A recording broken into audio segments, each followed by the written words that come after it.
Grand Rising, happy Friday. I feel like I haven't been live in so long on my Monday or Friday that I woke up this morning and I'm like, all right, what do I have to do today? Totally forgot until it's like 8:57. I'm like, I have to go live today. So that was interesting. But how's everybody doing? What's up, everybody that's just joining? I missed my Mondays and Fridays. I'm so happy to be back today. Hi, everybody. But we had some situation going on in the family, and my sister and I had to tend to that. Hi, mommy. So I'm happy to be back, though, because this helps me, too. I haven't been in my, manifestation mode. I mean, I have been, but I haven't been. My sister and I manifested a miracle over the weekend, last weekend, so that's good. Hey, girl. Hey. So truthfully, manifestation is always happening, whether we are focusing on actively manifesting something or not. Hi. And I think that's the most important thing to remember, that whether you are actively focusing on drawing something to you or magnetizing something to you or not. What's up from San Antonio, Texas? You are always magnetizing something to you. So if you're not focusing on it and you happen to get into this negative state of mind and negative things start to happen, you got to stop yourself and say, how did this get into my reality? Then you could literally think, and I always say this, you can literally think back. Everything comes from within. You can literally think back to the thoughts that you were having that created the scenario, right? And we're going to talk about Secrets of the Millionaire Mind today. It's going to be focused on manifesting abundance and things like that.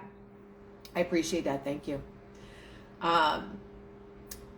So what I was saying is I haven't been actively really focused. No, it's usually I'll wake up, do a meditation. I listen to a guided meditation, because I'm really not good for my sister. I can't. Sorry, I don't have that right now. I'm live right now, Jen, so I can't talk. Good news, nothing lasts forever. So, I don't remember what I was saying when I was talking about manifestation and actively. I was talking about my daily thing of what I do. The guided meditation. I always like to use guided meditation because it's much easier than for me to just sit in silence. Some people would rather sit in silence and allow things to come to them. I like for things to be guided. And then I'll do my journaling and write down, things that I'm grateful for, or, talking or writing as if these things have already happened. So I do that. And so I just haven't been really focused on that stuff because there's just been so many other things that have been going on that I kind of just stopped. And then as soon as I woke up this morning and realized that I had to be live this morning and talking about this stuff, I'm like, oh my God, this is going to be good for me as well as hopefully whoever listens. What did my sister and I manifest together? A miracle. So we were having, Leo was having some health challenges, and he was exposed to a very toxic pesticide that was sprayed in my sister's neighborhood, and they didn't really give warning or anything that they were doing that. And he started to have blood in his urine. So that was, you've been doing this. We'll talk about that in a second. So he had blood in his urine, and he has a holistic vet that he goes to, so he gets treatment there, and he had 2 treatments 2 days in a row that I believe were just way too much from a detoxification standpoint. And it was overwhelming to his body, I think, with trying to detox the toxins and whatever else was in his system. And so things really unraveled rather quickly with him. And we had him in the emergency room, and there's all these things that happened. And my sister and I were like, he's going to be fine, he's going to be healthy and whatever. So we were affirming that stuff. But I woke up it was the night before, I think, and I was like, we only expect miracles for Leo. We only accept miracles, actually. We only accept miracles for Leo. And surely enough, the next day he was significantly better, and things started to just gradually get better. And every day I was just like, we only expect miracles for Leo. Leo is perfectly healthy. He is, just doing all the affirmations. And my sister said, yeah, we only accept miracles. And like, so that together, when you have two people that are manifesting the same thing, it tends to happen twice as quickly. And when you have no doubts in your beliefs and in your conviction of that healing, that's how it happens. And Jesus preaches a lot about this, or did preach a lot about miracles, because most people believed that he was a miracle worker, but he actually got people to believe in his miracles, or believe in his ability to heal, that they would actually also heal themselves. So that was my whole kind of week last week, and the reason why I wasn't live and stuff like that. So the Maharishi effect. I'm going to read a little bit from Secret to the Millionaire Mind, and this is wealth file number 7. So let's get into that, and I'm going to talk a little bit about, after I read this, about the person that I work with all the time. Rich people associate with positive, successful people. Poor people associate with negative or unsuccessful people. Successful people look at other successful people as a means to motivate themselves. So just that sentence alone, when I read that this morning, it made me think of Gary, who is obviously my business partner with LifeWave, and we work together. We talk every single day. But he has been such a motivation to me to learn more, even more, to have that abundance mindset. Because I've spoken about like being a dancer and how my mindset was always just like, just get enough money to pay your bills and things like that, until I wouldn't accept that anymore. Until I realized my worth and value, I just wouldn't accept that anymore, right? So successful people look at other successful people as a means to motivate themselves. Gary motivates me every day. He is 73, or he'll be 73 years old, and he is so motivated every single day. He's always looking for different ways of doing things and creating more abundance for himself. And it's super inspiring when you're constantly around people that are like that have these mastermind minds to attract abundance to themselves. I work with the top earner in the company. I actually just sent her one of my yoga mats, and she loved it. She does hot yoga all the time. And I love you too, from Canada. And this woman just has this mindset of abundance and helping people and abundance and abundance. So she's manifested this reality where she has so much abundance, and she's just continuing to help so many people. And her driving force is not the money. Her driving force is her ability to help people, her ability to change people's lives, as well as create wealth. She calls it the health and wealth. She loves to create health and wealth.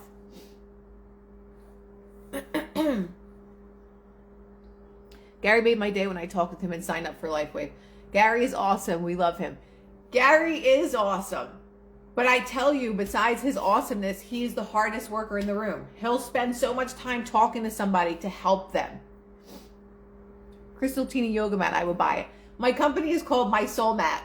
It has affirmations on it. They're beautiful.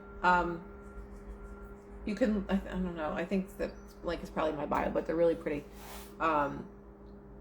So talking about just surrounding yourself with the hardest workers in the room, the people with that abundance mindset. Poor people associate with negative or unsuccessful people. Rich people associate with positive, successful people. It literally is the only difference between a poor person and a rich or a wealthy person or an abundant person is their mindset and what they believe they deserve. We can only have what we believe that we deserve. I want to move a yoga mat too. Yeah, guys, I haven't posted about them and stuff because I'm an idiot. But sorry, I just affirmed that. But yeah, we've had a yoga mat company for 5 or 6 years. They're really beautiful. I'm not just saying that because they're mine. They're probably the prettiest on the market. But yeah, I created. So okay, let's talk about that since we're talking about abundance. I wanted to create something. For the longest time when I just started yoga and for all the years after, I did not know how to still my mind. I was a maniac. I was angry. I was impatient. Whenever I was in yoga class, I would focus on a million other things. And I'm like, oh my God, like if there was an affirmation like written on the wall, like I would be good. And I'm like, wait, what if there was an affirmation on a yoga mat that anytime that I would look down, like I would see that reminder, like what is it that I need? What is it that I need, or a problem that I can solve for people? For me, for one. It was like me at that time. It was like, I want to solve this problem for me. If I had an affirmation, like it'd be like, okay, focus on this saying, please, right? So I created that in my mind. That's how manifestation works. I had no idea how I was going to do this. I had no idea about yoga mats, manufacturers. I mean, I knew about yoga mats, like, that I could just buy them somewhere, but I didn't know how to manufacture them. I didn't know how I was going to create this. I didn't know. I was like, well, I want pictures on them. Like I want beautiful imagery and I want words on them. So do they even do this? So I would just find like all the really cheap ones that are like that, they sell at like Target or maybe like Marshall's or something, like really, really cheap plastic toxic stuff that might have like something embroidered in them. Like I went through a million different scenarios, but I said in my head, I'm doing this. I am creating this. I have no idea how I'm going to do it, but I'm going to do it. And I didn't know anything about this. This is the first business that I started. I had no idea, but nobody was going to talk me out of it. There were so many people that I would talk to, like, yeah, you can't do that. Like, it'd be really hard, and blah, blah, but that didn't stop me. So it's all about the mindset of believing. I had the unwavering faith and belief that I was going to do this. Whether someone was going to help me or not, I was going to find this and create it. So that's exactly what I did. And that is exactly how manifestation works. When you have the unwavering faith in something, that something is going to happen. That's planting the seed. That is called planting the seed, right?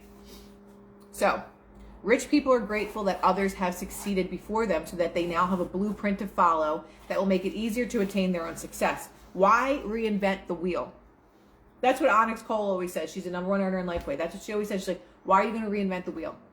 There are people that will come into a business and think that they know things and change or try to change things around when the blueprint already exists for a certain level of success. I know many people that are so egotistical that it's only their way or the highway. Even people that are not business minded that will come into a business and say, no, I'm going to do it this way. And we're like, but here, it's written right here. You can follow steps 1 through 8. For you to become so abundant, you don't have to do anything. No, I'm going to do it my way. And surely enough, they will not succeed. Right? There are proven methods of success that work for virtually everyone who applies them. Consequently, the fastest and easiest way to create wealth is to learn exactly how abundant people who are masters of money play the game. The goal is to simply model their inner and outer strategies. And again, inner and outer strategies. The inner part of this is more important than the outer part. Because if you have a victim mentality and you have a mindset that is full of lack, and someone says, here's the steps, take these steps to become insanely wealthy or insanely abundant, this is for you. Someone will take that with a victim mentality or a lack mindset. They'll make all the money, but they will never be wealthy and they will never keep the wealth. Why? How many people on here, maybe it's yourself or maybe it's somebody that you know, that makes a ton of money and they never have any? Somebody I used to date, he would make a ton of money and he'd be like, oh my God, I'm so broke. I'm like, what do you mean? Like you make all this money. What do you mean? Oh, well, my car got smashed. I had to fix this. And, I had to pay this bill. And there's always something going wrong that they have to put all of their abundance to, because they continue to manifest that, because they come from a victim mindset that something is always going wrong in their life or happening to them, or they subconsciously create situations of lack. Oh my God, somebody drove by my car and smashed my mirror, or whatever it is. There's always a reason, or you have leaks in your house or whatever. Some people just don't take accountability or responsibility for their life. So if you had a leak that was a small leak and you just left it there and you're like, oh, it'll be fine. It got a little bit bigger. You still leave it. Oh, it got a little bit bigger. Until your entire roof comes crashing down into your house, when you could have spent maybe $100 to fix it, you now manifested this gigantic thing that's going to cost you thousands of dollars. So it's all about your mindset. Victim mentality or lack mindset could never live in a state of abundance. You can have millions of dollars and you could lose it. You could make tons of money all the time and then it constantly goes out to things because you manifest that. Thank you. So true. I had to cut my family out of my life, sadly, to make it to where I am. The energy leeches. If that's not the truth. The energy leeches. That's why they call them energy vampires. Sometimes when you go to... They just love to do the blowers. Like, how much can you blow out there every day? I gotta shut the window.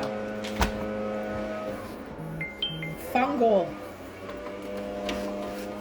Ugh. So annoying. Alrighty. I can still hear it. You guys can probably still hear it too. What am I gonna do? Should I open the window and stick my head out and start yelling out there? Because I definitely would.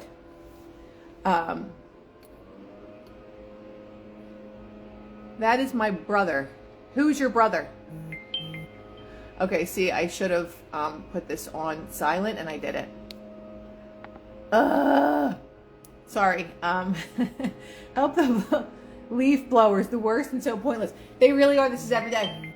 Like, how much can you possibly have to blow out there? Don't be a Karen. Okay, you can hear. I wouldn't. I mean, I wouldn't, I wouldn't do that. In my mind, I would. Mentally, I would. But, see, that's going to drive me insane, though. Okay. Contrary to the rich, when poor... You see, I hear it.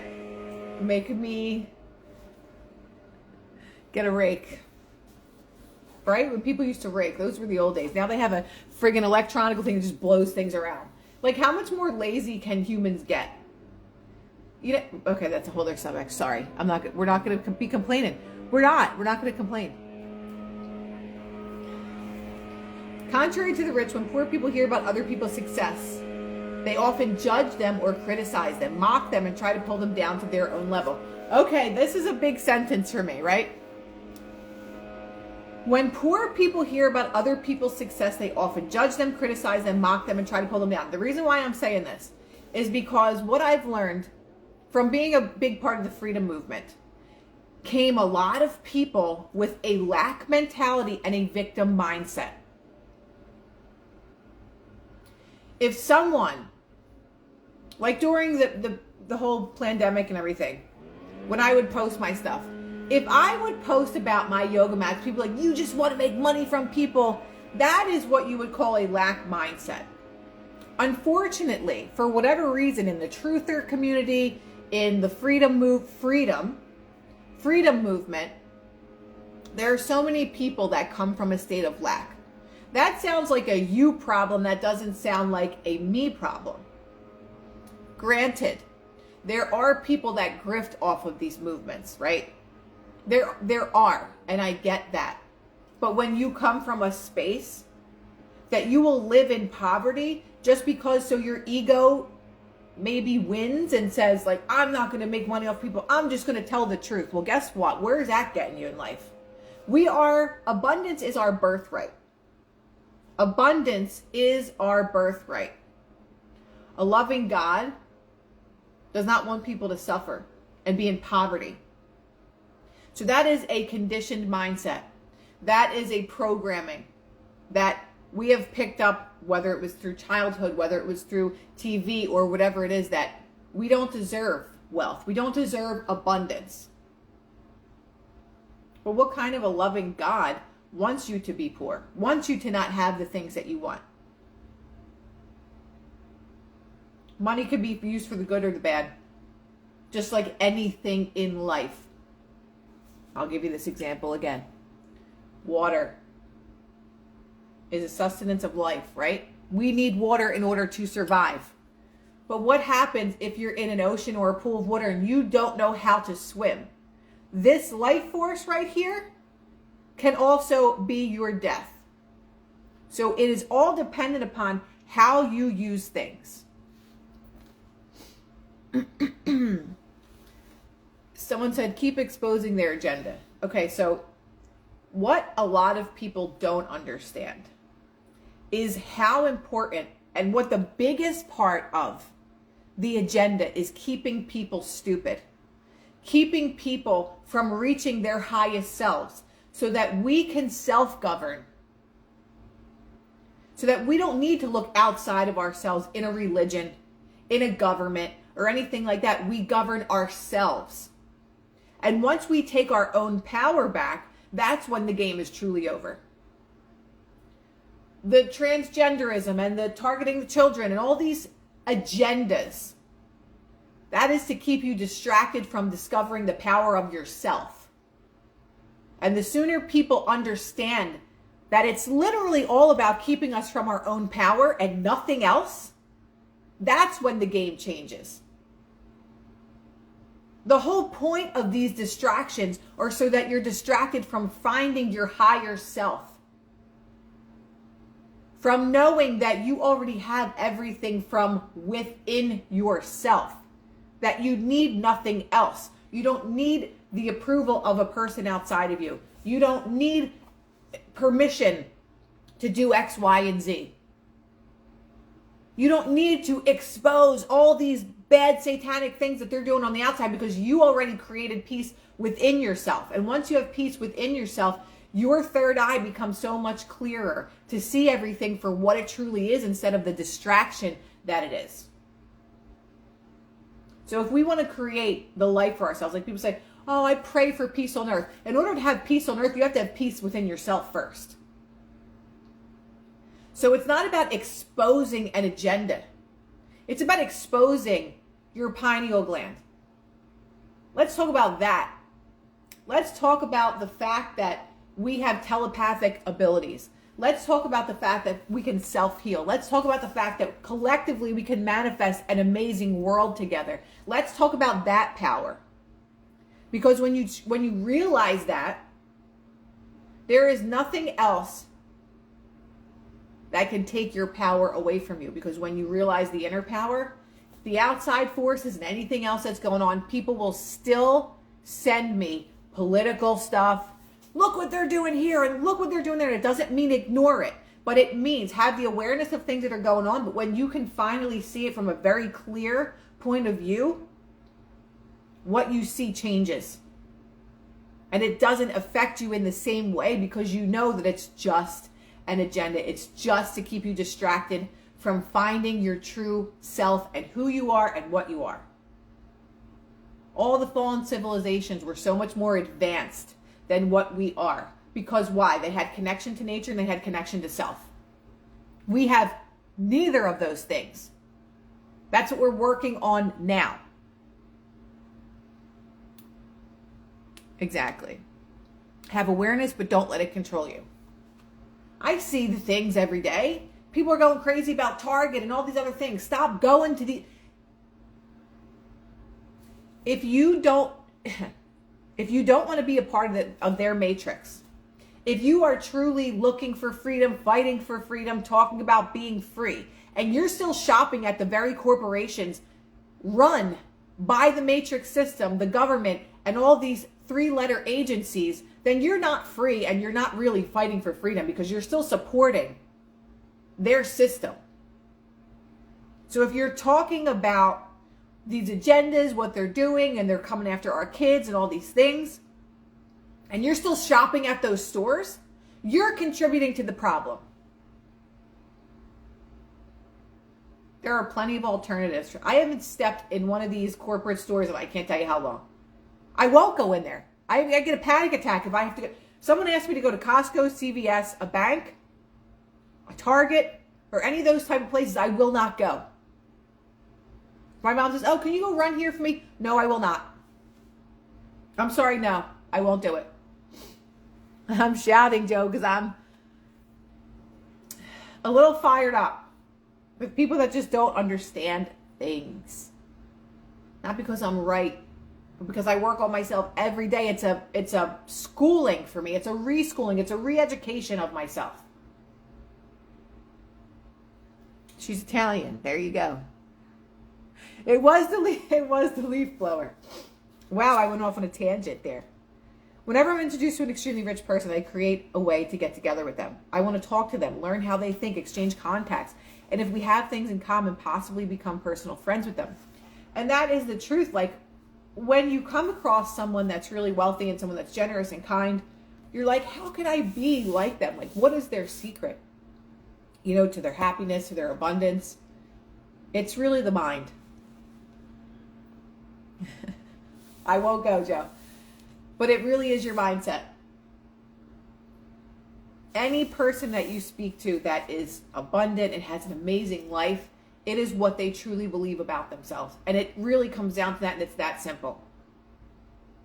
Some of us have those limiting beliefs, that victim mindset, because you've been through a lot of things in your life. So yes, that would be something that I would definitely, and for me anyway, you can bypass these things by reprogramming your subconscious. But I had to face them first and understand exactly where they were coming from in order for me to say, okay, I see where this is coming from. My old story no longer has power over me, right? I did a post about that. My old story no longer has power over me. So whatever your old story is, whether it's about a relationship or someone doesn't love you or they cheated on you or, you know, you never have money and you'll never make it in life, all the things that you've ever heard, my old story has no power over me. I think that is a very powerful affirmation. Whenever a limiting belief comes up, whenever something negative comes up in your mind, my old story has no power over me. Write it down. Put it on your background of your phone. Like when I open my phone, it's affirmations on there. And even if I don't read it all the time, my subconscious knows that it's there. So my subconscious is just being programmed with the things that I have that I don't even really read, but I know that they're there, right? My old story has no power over me, or no longer has any power over me. Okay, by the way, if you think I'm wrong for preferring to be friends with rich people, perhaps you'd rather I pick friends who are broke. I don't think so. As I mentioned before, energy is contagious and I have no interest in subjecting myself to theirs. And that's a difficult one too, because many people maybe that we've grown up with or have come across in life have these type or ways of thinking. And it doesn't feel good. Once you start doing the work and you put yourself in just this abundant mindset or a mindset of gratitude and you're just grateful for things all the time. And then you go around people that are like, oh my God, like I have to do this and like I hate my job and you know, my husband is on my last nerve and I want to kill him and things like that. When you go back into that energy after you've worked so hard on yourself to get out of it, it's like a repellent. It literally is like you are repelled from the energy and you're like, no, that's a big fat no. I don't want to be in that energy anymore. And it makes things challenging because, you know, maybe these are people that you're friends or family or whatever, but creating boundaries and not going places that don't make you feel good, whether it's a place or a person or whatever. It is a challenge, but it's something necessary for your peace. So if you're like, okay, I can't spend a significant amount of time around this person or that person, but I'll go for this amount of time and spend this. So like those are boundaries that we can create. Or if you decide, you know what, I really, really, really don't resonate with these people anymore or this person, so I'm just not going to be around them as much. I can make time for them and talk to them on the phone, but it's creating those boundaries to stay away from things that are just not for your greatest good. And it's not out of selfishness, but it's out of growth. That if people are bringing you down and not making you feel good, it is your choice to not be around them. It is your choice to limit the time that you spend with them. Or it is your choice to say, you know what, how about if you look at this situation this way? Like my mom, she loves to complain about just whatever. I'm like, well, Mom, maybe if you look at it like this and this and this, then she just sits there. And sometimes she'll go along with it and sometimes she won't. And some people appreciate, you know, your thinking or your thoughts or, you know, your different way of looking at something. And other people just won't be accepting to it. So it's our choice of whether or not we want to continue to put ourselves in that energy or if we don't.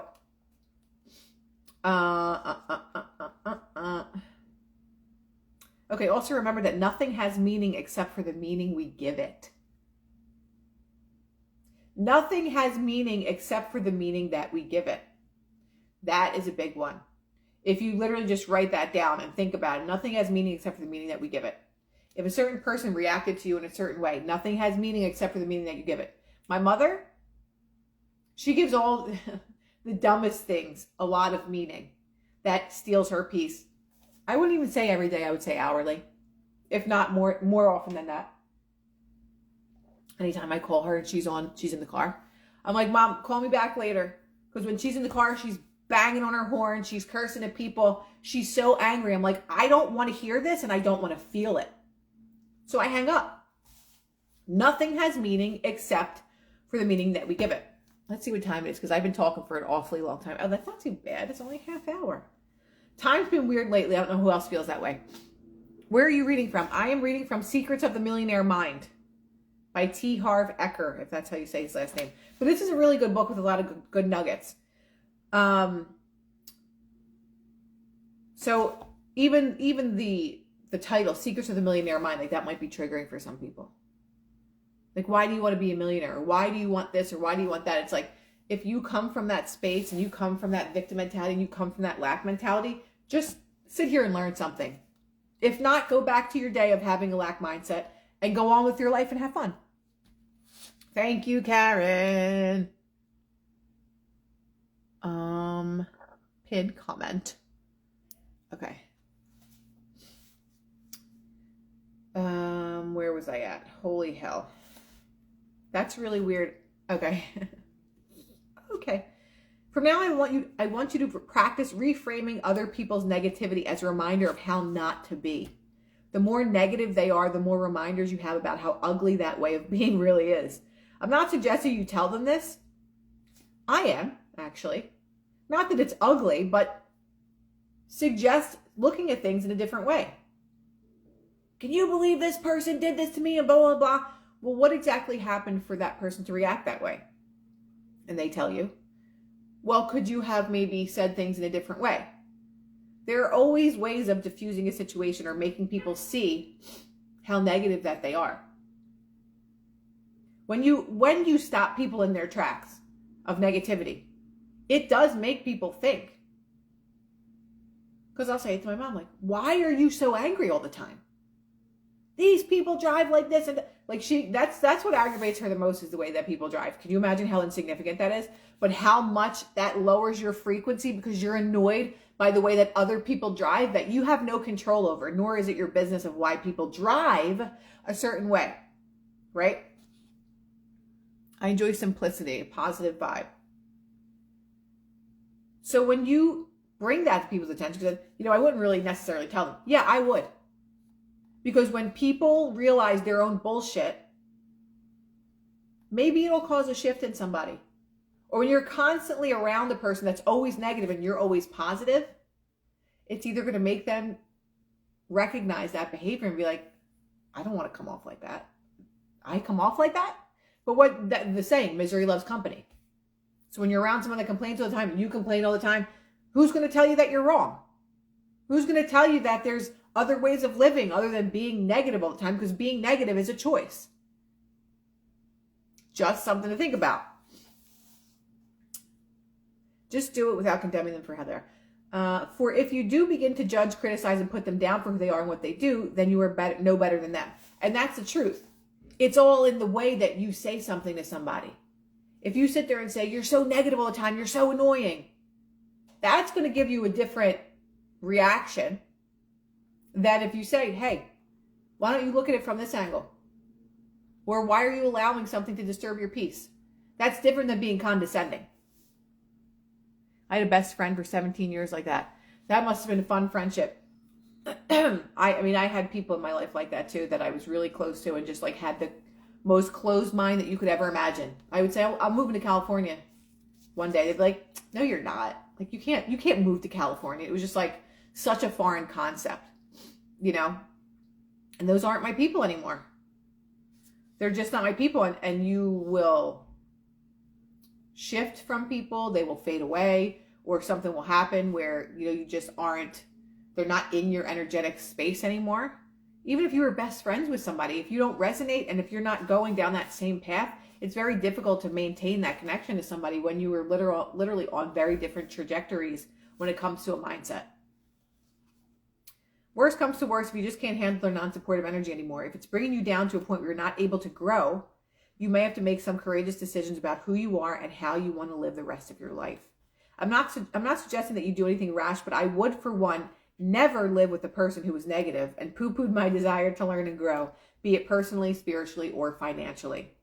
And that's very difficult. If you have a partner, if you have a husband or wife, if you have a best friend, if you have a family member that's constantly always telling you like, you're never going to afford that, forget it. Or like, who do you think you are? Or any of those kind of negative talks. Things that really impression the subconscious mind to say like, yeah, maybe I can't do this. And then you start to doubt yourself because of other people's doubts. That's what we want to run away from. That's what we want to really limit our time around. There's people that are like that. And sometimes you can get away from them. And sometimes if you don't make the choice not to, it's only going to be to your own detriment. And again, it's all a choice. Like we have a choice of whether we want to wake up and say, oh my God, I got to go to work again. Like my back hurts. Or we can wake up and say, this isn't my dream job, but I can't wait to work at my dream job. Or I have my dream job. Sorry, I have my dream job. My dream job is on its way to me right now. My back hurts today, but it's going to feel better tomorrow. Like there are two different ways that you can decide that you want to live. A great book to read on how to deal with people by Dale Carnegie is How to Win Friends and Influence People. Love it. Thank you for the suggestion. I never read it. Amazing. But I think that will wrap up for today. And hopefully that was a good kick in the ass for anybody that was listening. But we choose if we want to live in an abundant, grateful mindset or if we want to live in a really lack or limited mindset. It's all dependent on us. So I'm sending you guys so much love. Happy Friday. Have an amazing weekend wherever you are. I know it's a holiday weekend here. So be safe and stay healthy. Drink your organic juice. I'm going to have some seeded watermelon right now. And I'm sending you guys so much love. Okay? Adios.